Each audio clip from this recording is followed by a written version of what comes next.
corona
हो जाए का बोला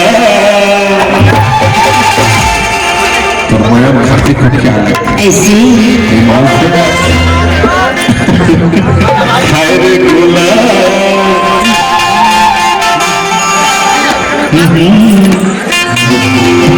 आज मैं सर एक से कर देता आइए अति सुंदर ना अति सुंदर मैं न के बानो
ये बात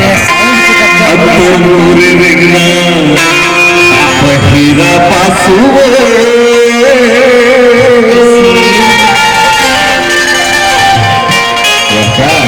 बताना कौन नहीं जलाएगा सब जल जाएगा गाँव जल के वस्तु सब जल्दी आओ अब पर मोरे देखना पहिरा पासु तुला नहीं देखो घरे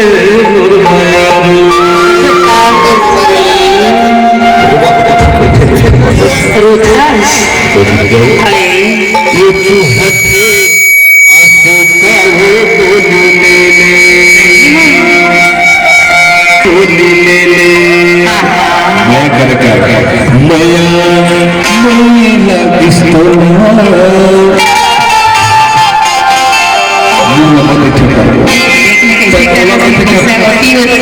रामुल छोड़ दी सामने वाले मला देवा तेरा पोच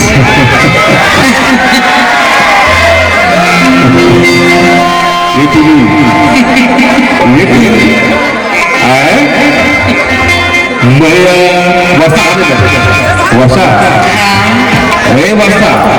कहाँ तक हो भैया बिल्कुल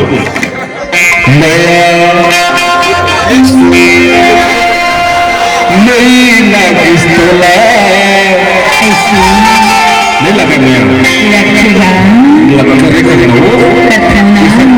मैं तो लग करता ना मैं तो बहुत करे करो नहीं लगी